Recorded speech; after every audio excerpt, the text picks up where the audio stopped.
The prime number theorem is one of the most fundamental results in mathematics. It shows a very basic fact, the fact that among all numbers, the primes occur with density about 1 over log x, if the size of the number is about x. If pi of x denotes the number of primes between 1 and x, then the theorem says that the limit as x goes to infinity of pi of x divided by x over log x, here this is the natural log, it's the log base e, this limit is equal to 1. Now this is a very nice theorem. It's very deep. It took a lot of effort and many ideas to prove. And in this video I'm going to show you the proof of the prime number theorem. Before I do that, maybe even more intuitive bound that makes more sense is the one that's written here. It actually turns out that if you look at the ratio of pi of x divided by this quantity, then that converges to 1 even faster. And this quantity has a very natural interpretation. It's as if every number decides to be prime independently with probability 1 over log t. Every number t decides to be prime sort of independently with probability 1 over log t. Then the number of primes would look like this. And in fact, the number of primes quickly converges to that density.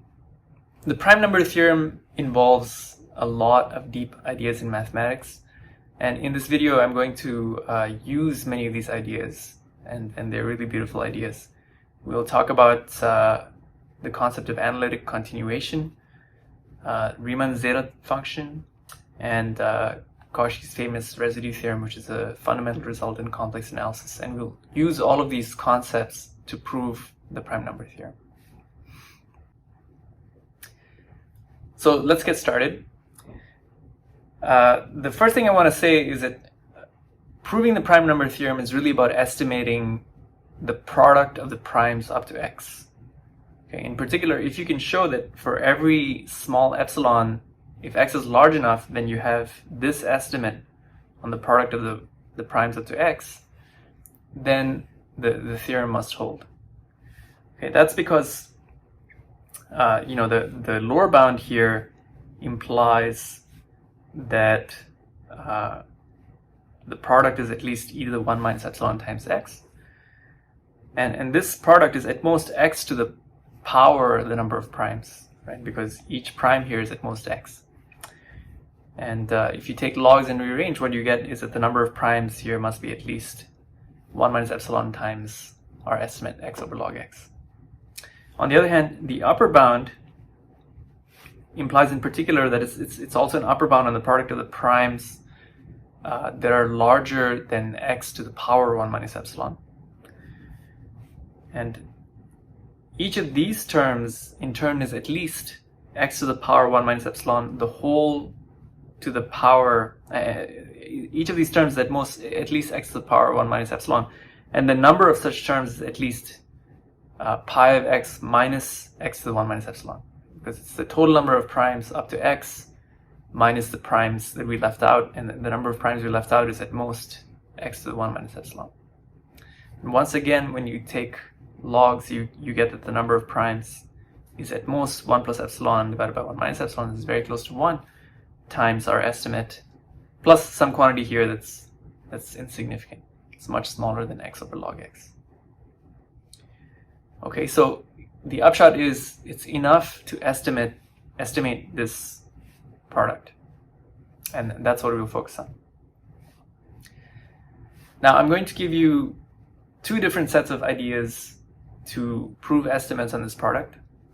First, I'll show you how you can use binomial coefficients and reasoning about binomial coefficients to give weak estimates, to give estimates like this. And then I'll show you the much more difficult ideas needed to give the sharp estimates. So let's start first with the weaker estimates. For simplicity, let's just assume that x is a power of 2. This doesn't actually change anything, but it will just make the calculations easier to understand. Okay. Now consider the coefficient x choose x over 2, this binomial coefficient. This is a number of ways to pick x over 2 objects out of a set of x objects. On the one hand, the number of such ways is at most 2 to the x. That's the total number of subsets of the x objects.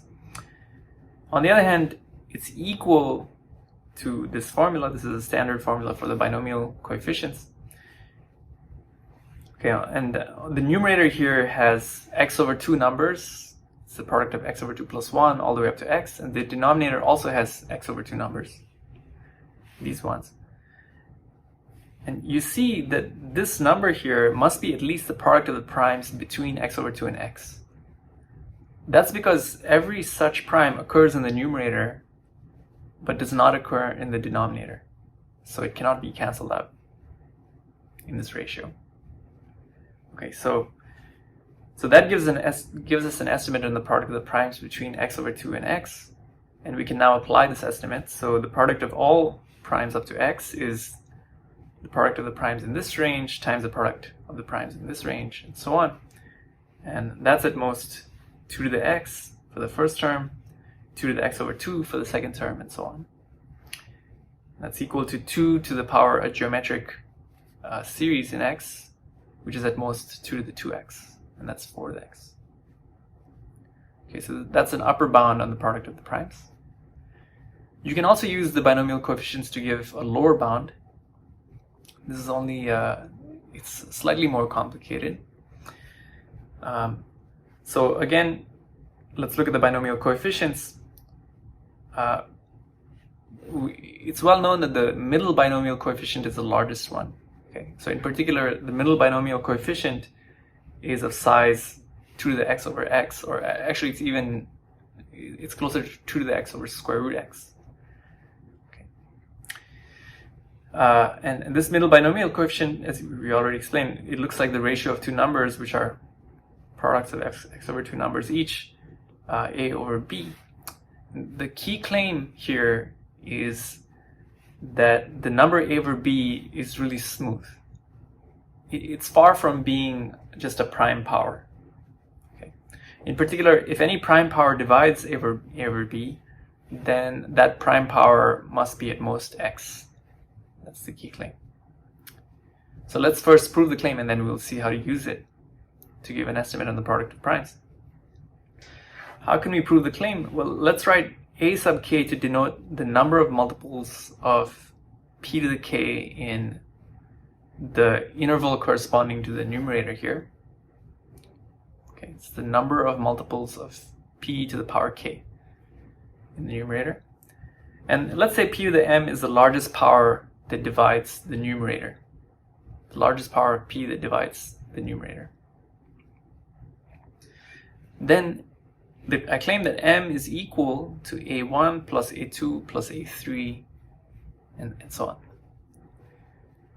And that's because if you look at the contribution of any number here, let's say there's a particular number here that's divisible by p squared but not divisible by p cubed. Okay, so there's some number here that's divisible by p squared. Then that number will contribute 1 to a1 and 1 to a2 and 0 to a3. Right? It will show up as a multiple of p and p squared, but not as a multiple of p cubed.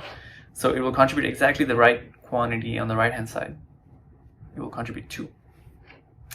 And in the same way, in fact, every prime power that shows up in these numbers contributes exactly the right amount to the right hand side here. Okay, so that proves that m is equal to this sum. And that means, we can do the same thing for the denominator, right? B to the k to be the number of multiples of p to the k in this interval. Then if p to the l is the largest power dividing b, we get that l is equal to the sum of b1 plus b2 plus b3 and so on.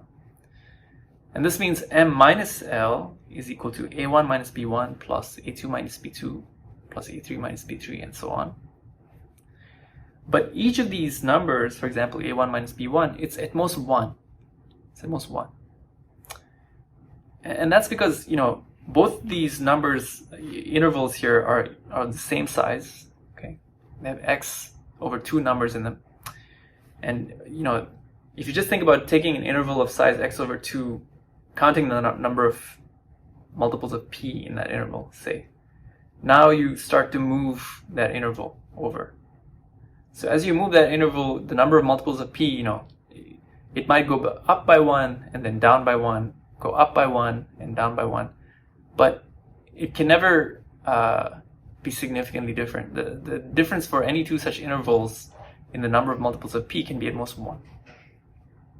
Okay. If that's not clear, you should try to prove that for yourself.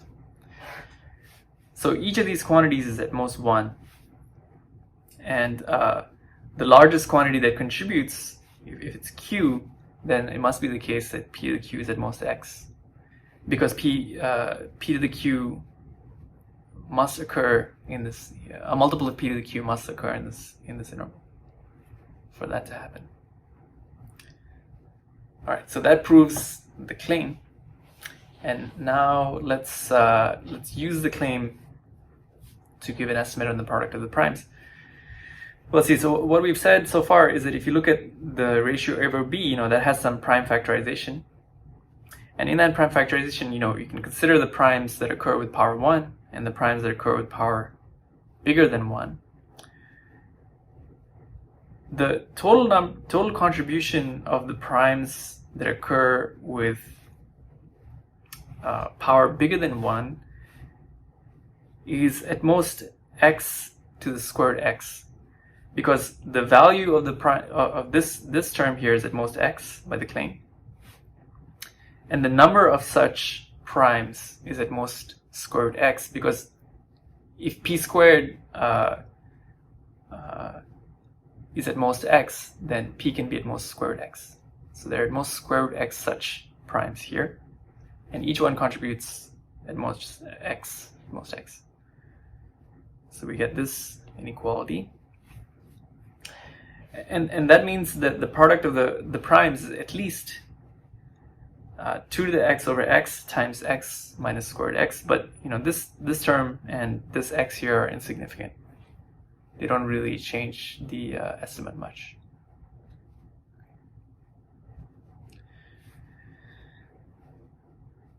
Okay, so that proves our weak estimates. We've shown that the product of the primes is roughly bounded by 4 to the x and roughly at least 2 to the x.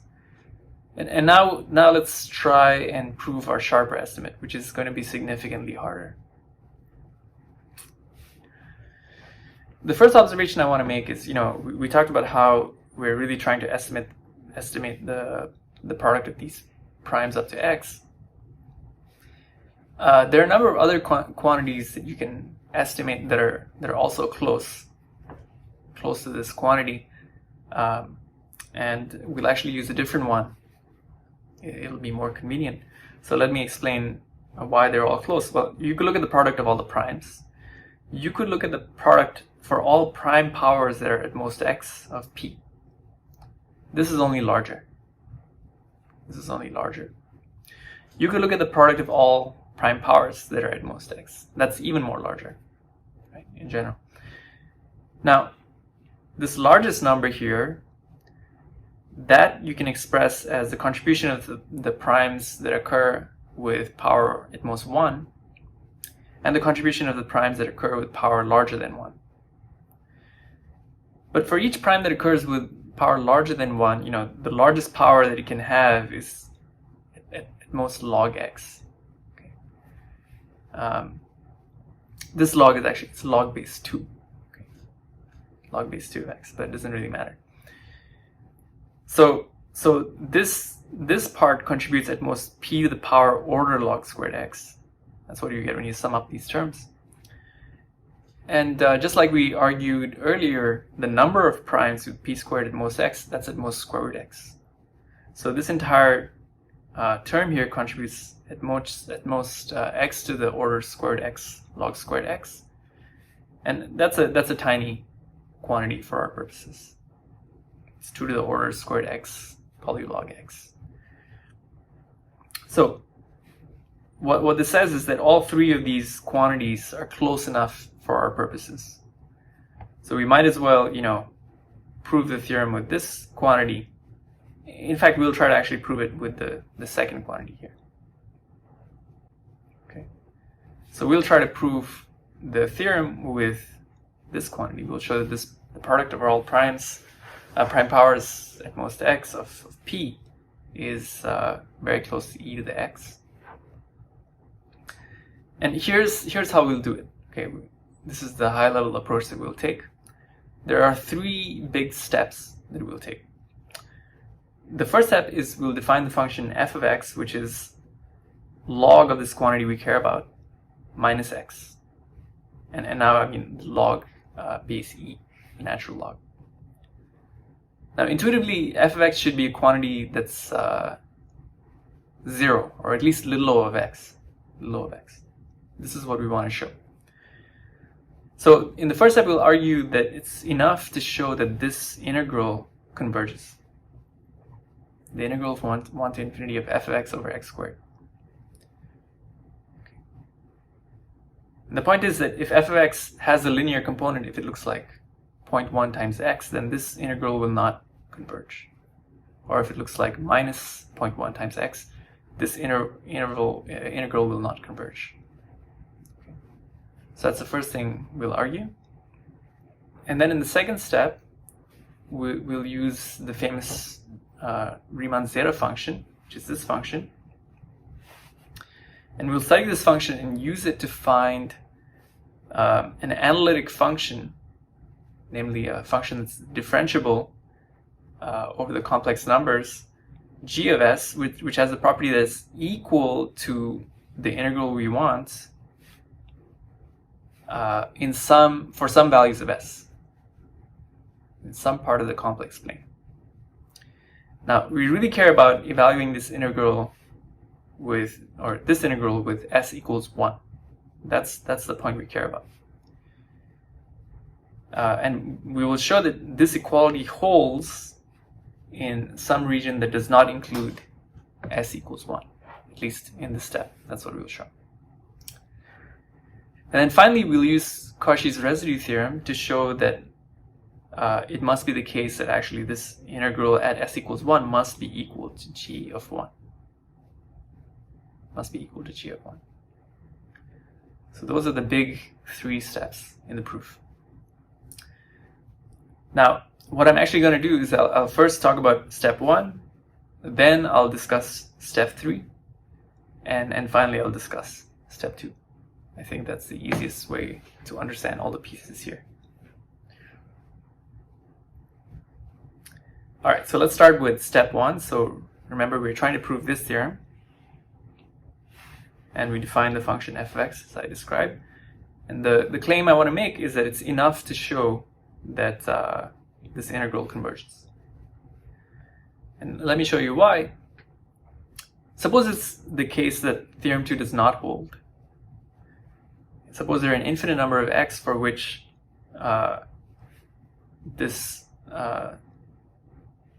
product actually exceeds e to the 1 plus epsilon times x, and that means the log of the product is at least 1 plus epsilon times x. If there are infinitely many such x, then you see that if you look at the integral we care about on the interval x to 1 plus epsilon times x, then the quantity in here must be at least 1 plus epsilon times x minus y divided by y squared, right? Because this product is only monotone, so once it's large, it can only get larger. But then after you do a change of variables, what you get is that this integral here is actually equal to a quantity which is positive and independent of x. It's independent of x. Okay, so this is some number that's positive and independent of x. And that means the integral cannot converge. The integral cannot converge because you see we found an infinite number of disjoint intervals, and each one, the contribution of the integral is positive and independent of the intervals. So the overall integral cannot converge. And pretty much the same argument shows that it cannot be that there are an infinite number of x for which the product is small. Okay. Because again, you can consider this interval, and when you take the when you change the variables, you'll show that the integral is negative and independent of the choice of x. So it's enough to prove that this integral converges. That's enough to show our goal.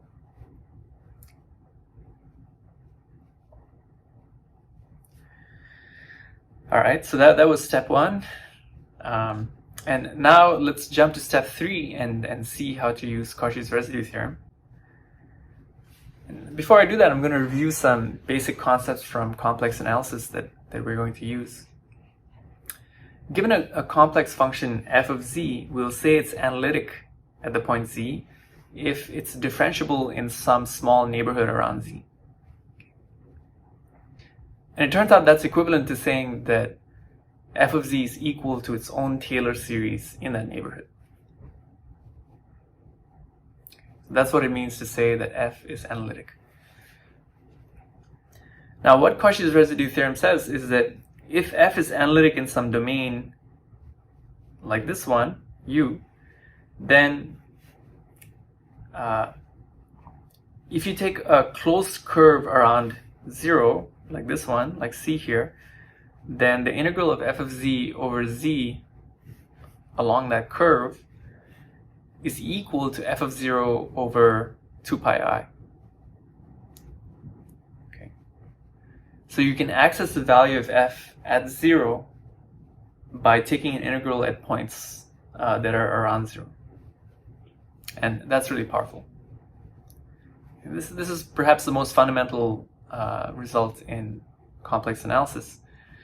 Now, one consequence of that that's easy to see is that this means that if you look at the integral of f of z itself on any contour in a region where the function is analytic, this must be 0. Right?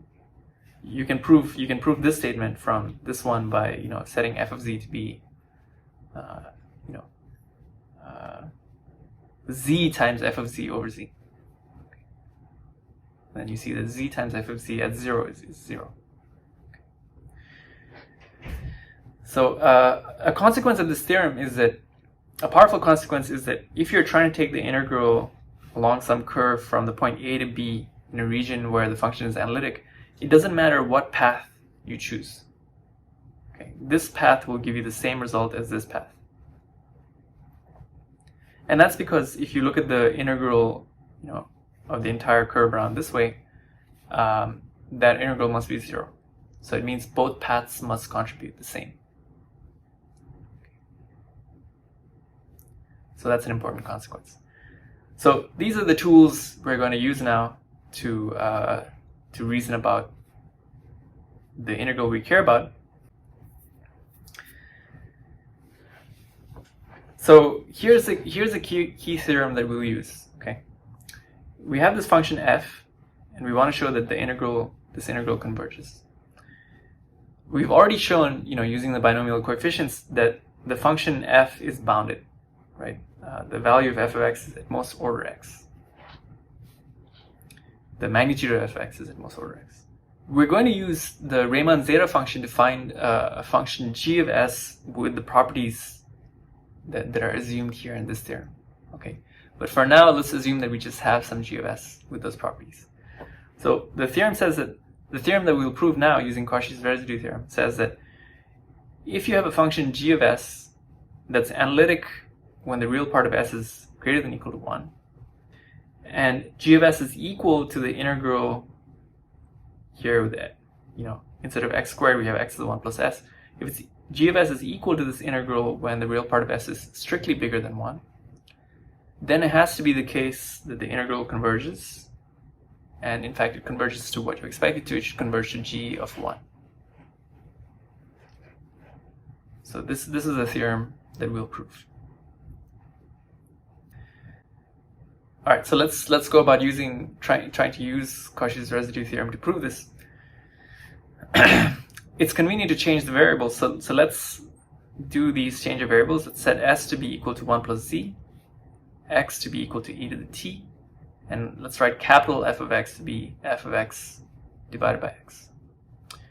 Now, after you do that, you obtain that the magnitude of capital F of x is order 1 everywhere in the complex plane. Everywhere for every value of x. You know, x is a real number. And this theorem becomes equivalent to this theorem. So we want to show that if you have a function g of z that's analytic when the real part of z is greater than or equal to 0, and g of z is equal to this integral when the real part of z is strictly positive, then g of z must be equal to this integral, which is obtained by setting z equals 0. Okay. So this is the theorem that we need to prove.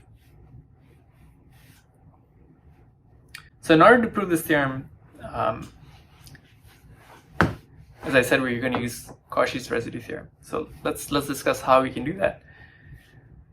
So we have this function g of z, which is equal to this integral, okay, and g of z it's equal when the real part of z is positive, and it's analytic. G of z is analytic when the real part is non-negative. Let's define g sub t of z to be the integral from 0 to t of the quantity we care about. Now, because f is bounded in magnitude, this integral is actually analytic everywhere in the complex plane. It's analytic everywhere in the complex plane. Okay. So that's nice, and and what our aim is to prove that g of 0, that the limit as t goes to infinity of g sub t of 0 is equal to g of 0. This is our goal. That's what we want to prove. And what Cauchy's residue theorem says is that it says this, right? So it says that if C is a curve where this function here is analytic on C and inside C, then and C goes around the origin, then this integral is exactly equal to g of 0 minus gt of 0 divided by 2 pi I. Okay, so our aim is to prove that this side is equal to 0 for some carefully chosen curve C. Okay. Or it's close to 0 for some carefully chosen C.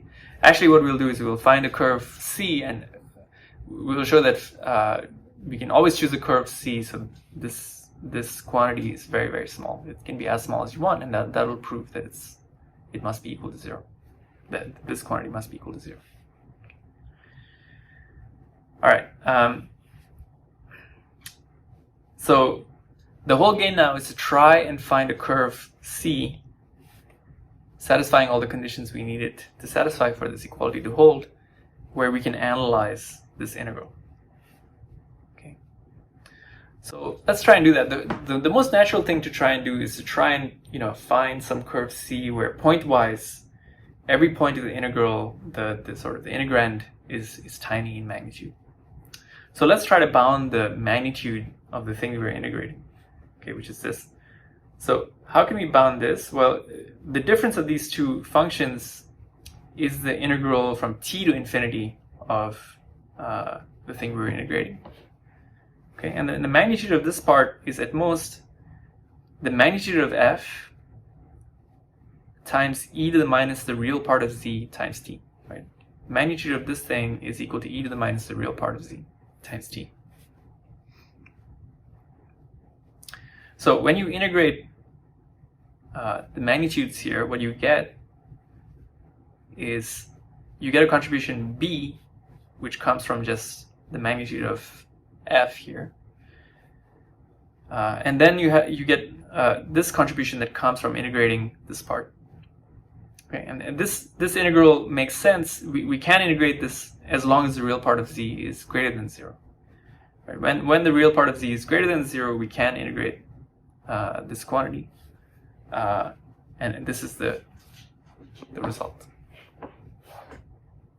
Okay, so that gives some kind of upper bound, at least when the real part of z is positive. And a similar calculation shows that the magnitude of gt of z, which is at most this quantity, can be bounded when the real part of z is negative. It can be bounded by this number. It's the same calculation, except now when you integrate this, the largest term that shows up is the one at t, and that's the term that generates this quantity. Okay, so there's some number b for which both of these bounds hold. Okay. All right, so that gives you some kind of control, but we still didn't control all the terms here. What about g of z when the real part of z is less than 0? That's one problem. Another problem is what happens when the real part of z is very close to 0. Then these terms blow up. Okay. So there are multiple problems here. Let's suppose for a second that we're going to somehow use a circle of radius r as our curve c. Then there's a nice way to change the integral so that some of the issues we were dealing with go away. So let's say that we're working with a circle c of radius r, and then I claim that the left-hand side here is actually equal to the integral of this function. Okay, why is it equal? Well, what I've written here is still an analytic function divided by z.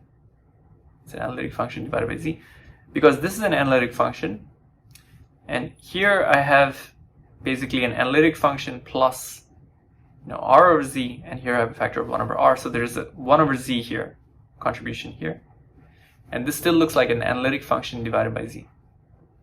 Okay, so that's the first point. So if g of z minus gt of z was actually analytic everywhere on the circle and inside the circle, then this would be equal. Okay. There's a problem because we don't quite know that g of z is analytic on the whole circle. But let's forget about that for a second and see what this buys us. So on the we already talked about how we can bound the difference of g of z minus gt of z and bound the magnitude of gt of z. When z is a point that's on the circle of radius r, this sum looks like a number plus its complex conjugate. A number plus its complex conjugate. And that means it's equal to 2 times the real part of the number.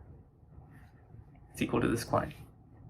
And that means that on the circle of radius r, this quantity, which is the quantity we're integrating, the magnitude of this quantity, is at most actually 2b over r squared when the real part of z is greater than 0.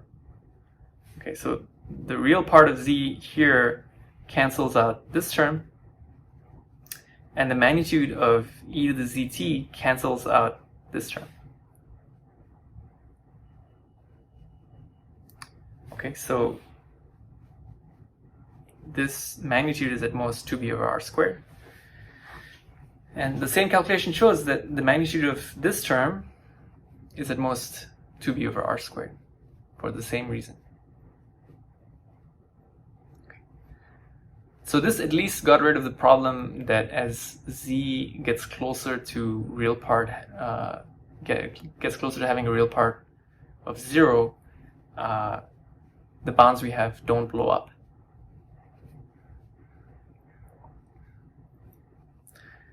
Of course, the function we're working with here, we haven't shown that it's analytic on the circle. So that's a major problem. And now here's the final idea that we need.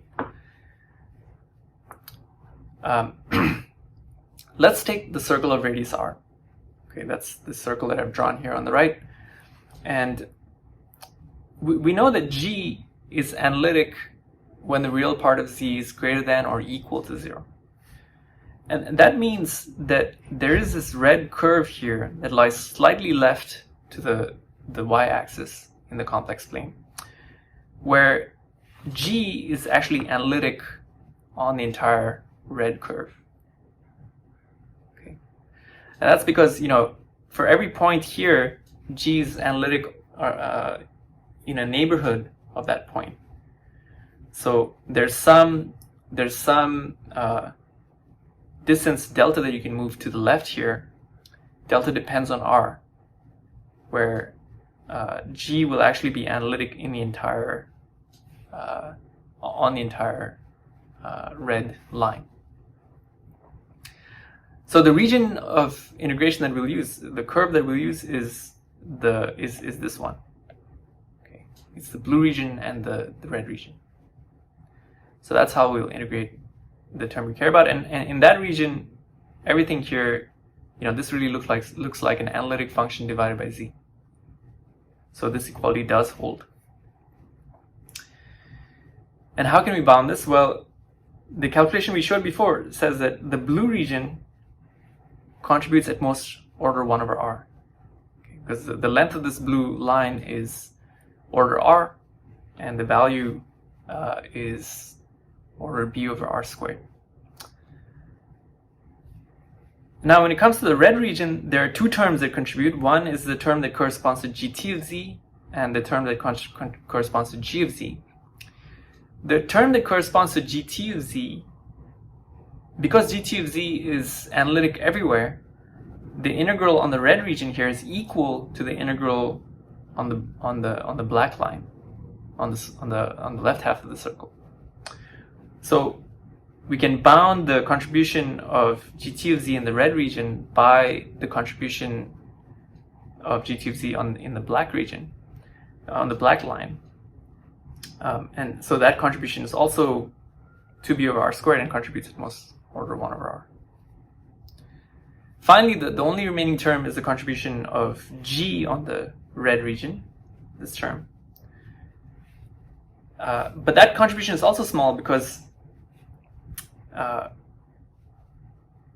if you take any particular point z and look at the contribution of the integrand at z, all of these terms here do not depend on t. So they get fixed to some value. And then as you take t to infinity, z here is negative, right? Z is negative. This term, its magnitude goes to 0 as t goes to infinity. So the limit of this expression is 0. Okay, so you see that the right-hand side here, you know, we can choose r to be larger and larger and make the right-hand side smaller and smaller, or get an upper bound on the right-hand side that's smaller and smaller. And so it must be the case that this quantity is equal to 0. Okay, so that's a very clever application of Cauchy's residue theorem.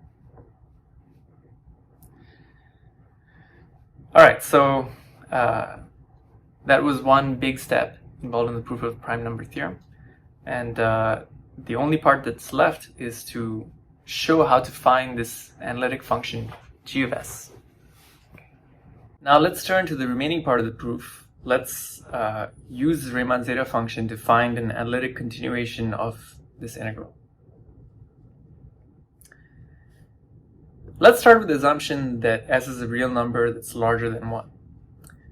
When that's true, the integral we care about, this one,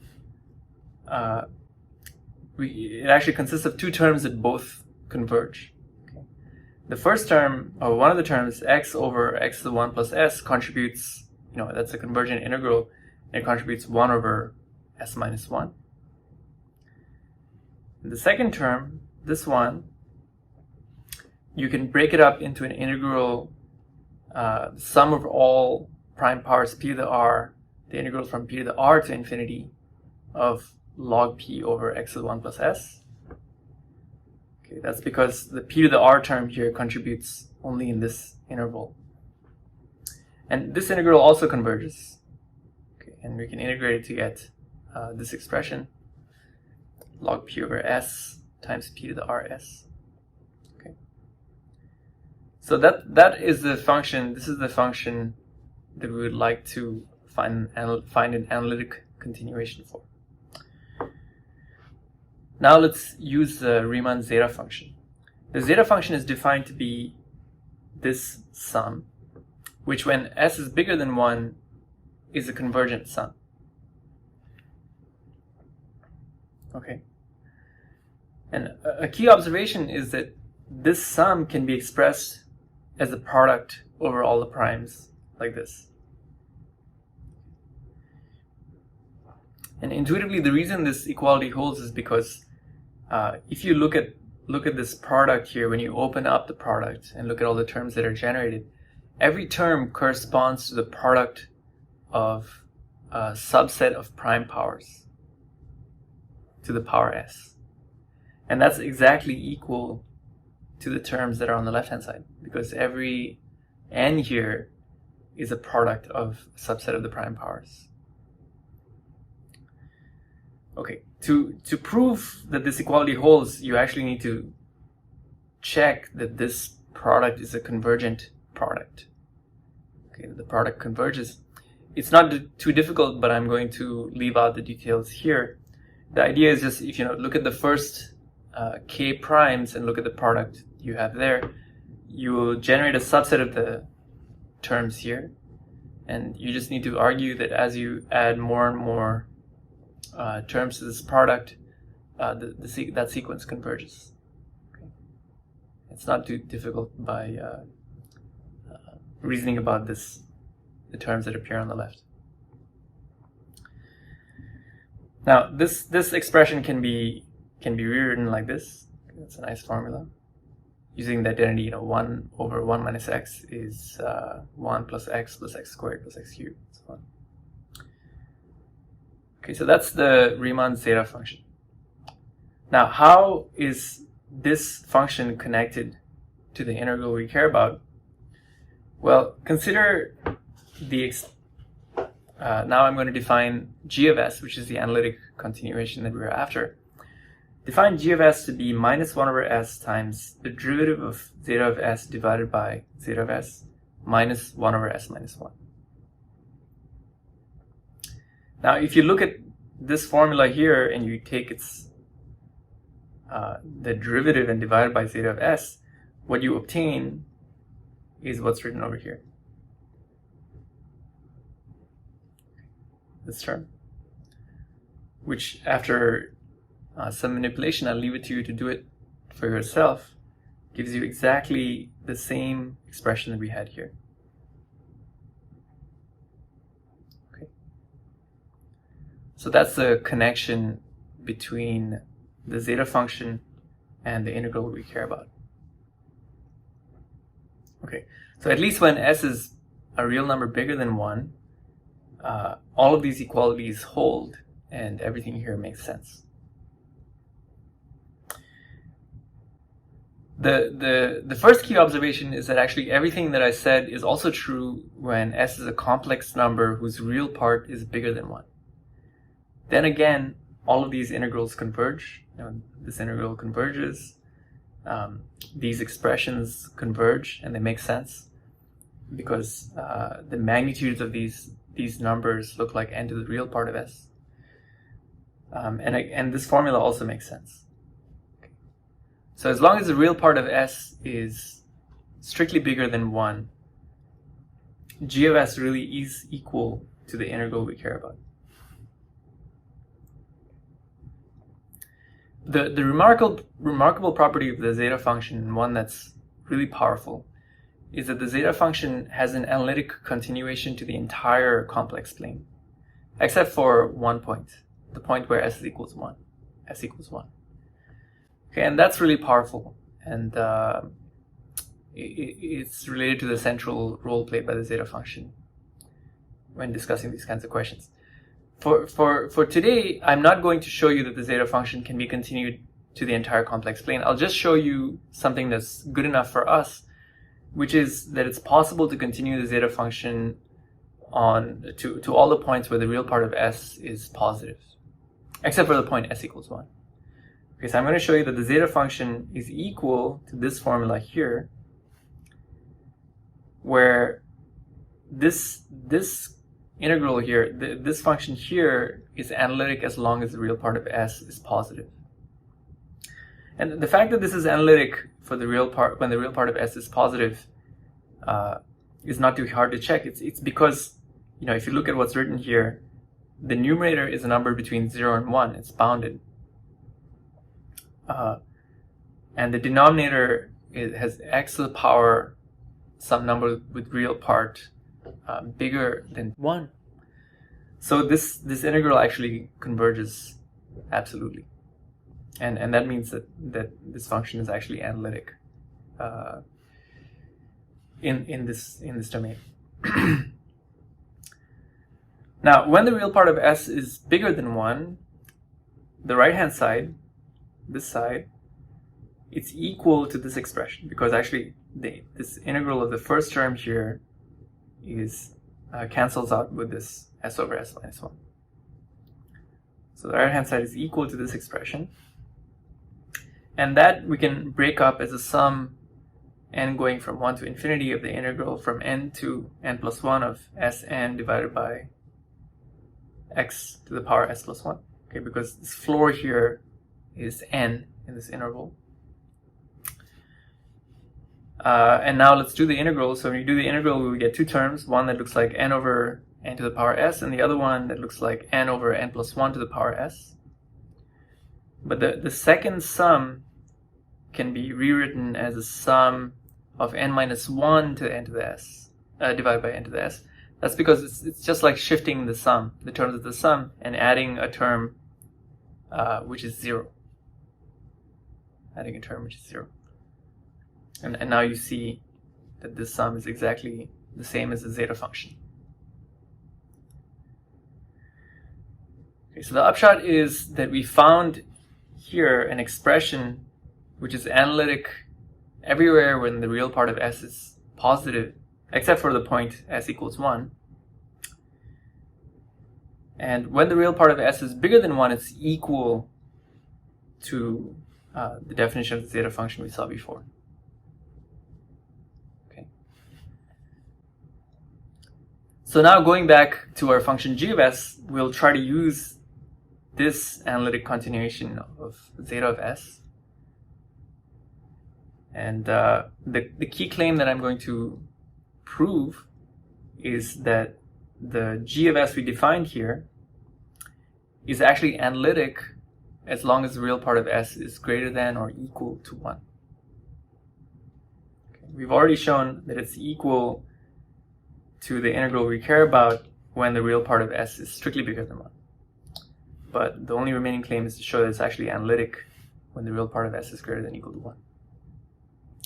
And this will require several ideas.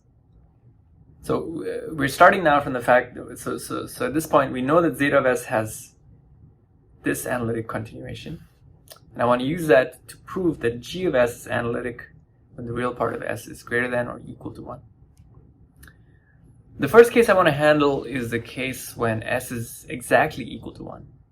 S is exactly equal to 1. Well, let's study this expression first. The derivative of the first term here. Now, looking at this formula, because this expression here, it looks like so a key observation here is that s over s minus 1 is equal to 1 plus 1 over s minus 1. So this term here has a pole at s minus 1. It looks like 1 over s minus 1. And then there's a bunch of terms that look like a power series, right? It's an analytic function in when the real part of s is positive. So that means that the derivative of zeta s, or the negative derivative, can be expressed like this. So if I look at its Laurent series around the point 1, then the pole 1 over s minus 1 contributes this term, and the rest of the terms this contributes some power series. Okay. Similarly, s times zeta of s, it has one pole and then some power series terms. It might be a little bit confusing, that zeta of s has only a 1 over s minus 1 term. It's because when you multiply s with 1 over s minus 1, that's the same as adding 1 by this identity. Okay, so s times zeta of s also looks like 1 over s minus 1 plus a power series. Okay, so simplifying this ratio, what it looks like is 1 minus some s minus 1 squared term divided by s minus 1 times some power series. Okay. So now what happens when you subtract 1 over s minus 1 from this expression? Well, that's the same as subtracting this power series here from the numerator. And when you do that, the constant term cancels out. The constant term cancels out. You're left with terms that are all multiples of s minus 1. And that means that the s minus 1 term here also cancels out with those terms. And you're left with really something that's analytic.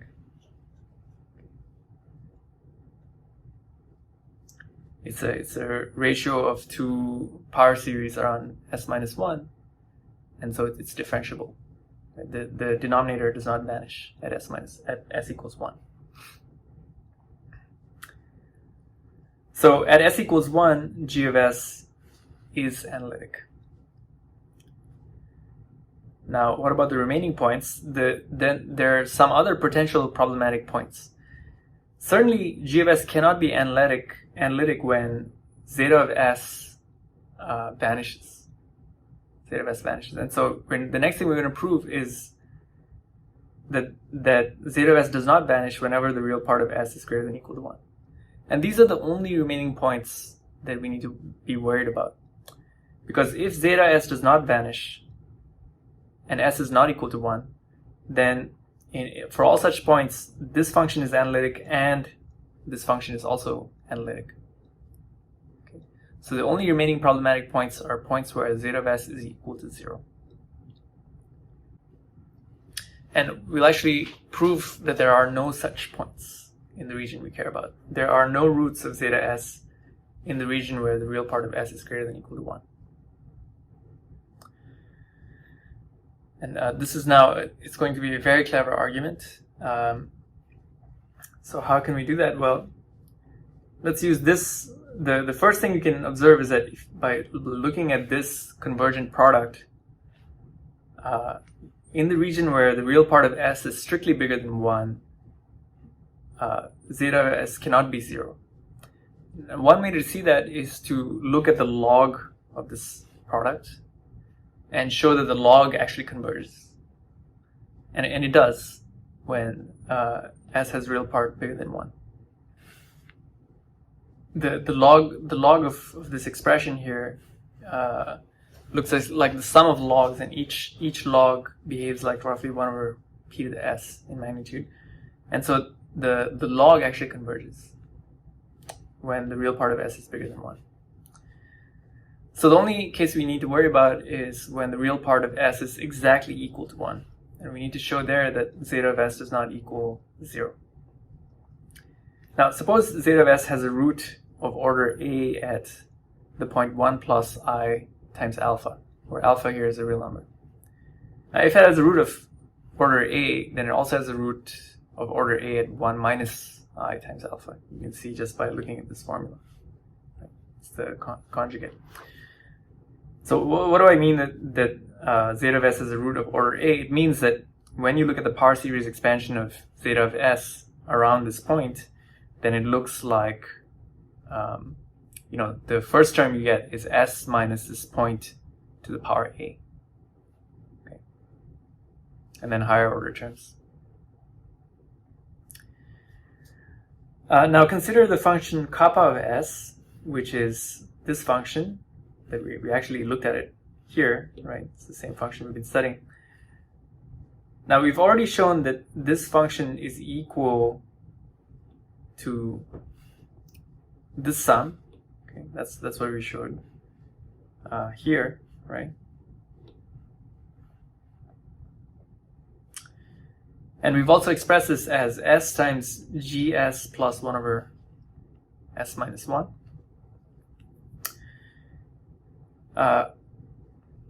So kappa of s looks like this ratio of power series. Now,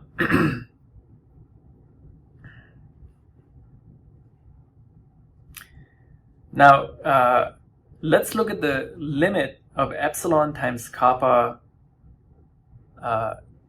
at the points we're interested in as you make epsilon equal to 0 from the right. So set epsilon, take the limit epsilon going to 0 as epsilon is a positive number down to 0.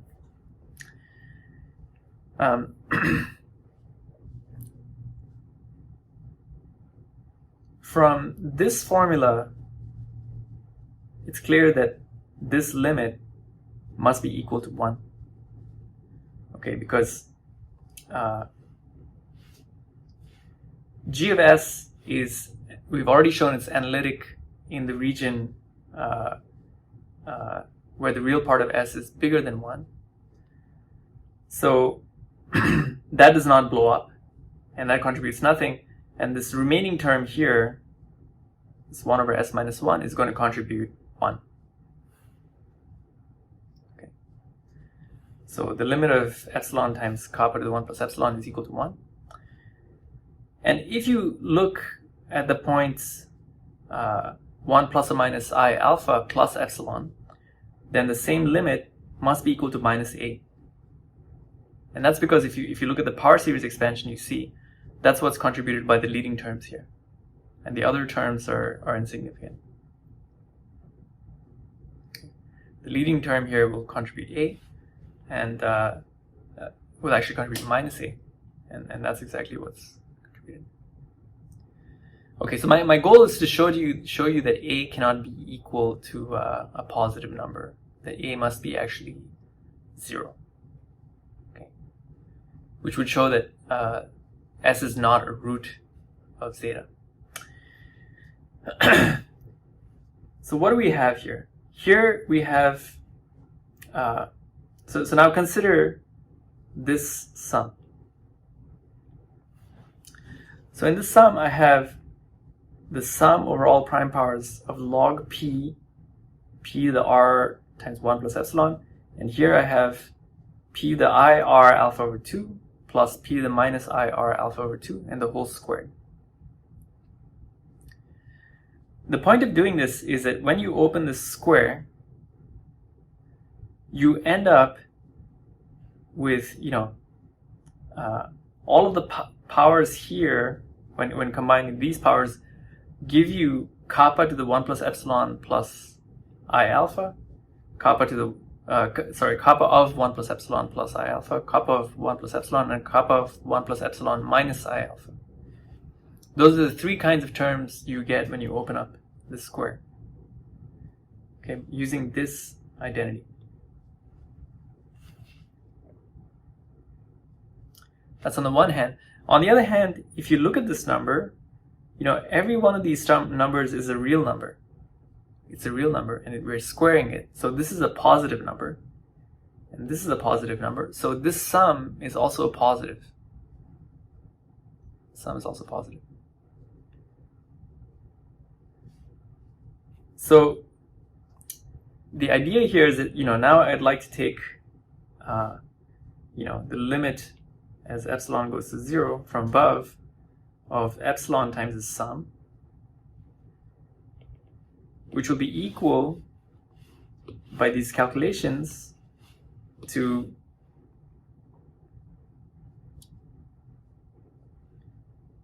two minus 2a. 2 minus 2a. And so you see that if a is, I don't know, well, if a is 2, you have a problem here. Because I have a limit here, epsilon going to 0 of epsilon times a positive number. The smallest that this limit can be is 0. So I cannot have a being, say, 2. Right, that would make the right-hand side here negative. Okay, so this eliminated the possibility that a is 2 or larger. But potentially a can be equal to 1. That's still a problem, right?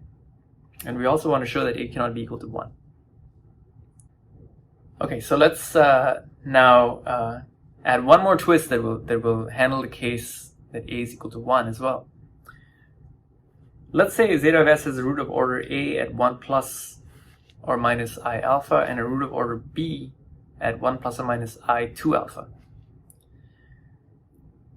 Then the exact same reasoning we talked about says that, you know, these limits look like this. Okay.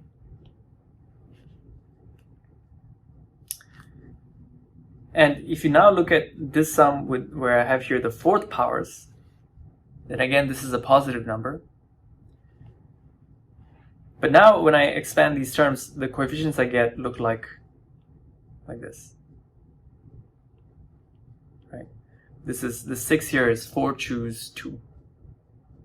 Okay. And that means that we get that the limit epsilon going to 0 of epsilon times the sum is equal to 6 minus 8a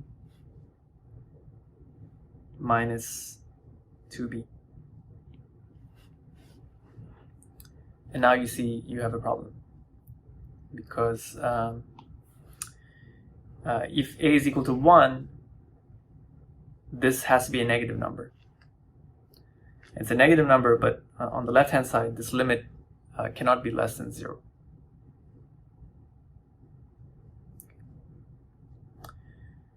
So those are some very clever ideas to understand the roots of the zeta function, and that completes the entire proof. So now we've shown that g of s, we found an expression, an analytic continuation for g of s that's analytic everywhere when the real part of s is greater than or equal to 0. It's equal to this integral when the real part of s is positive. And then combined with step 3, that completes the proof of the prime number theorem.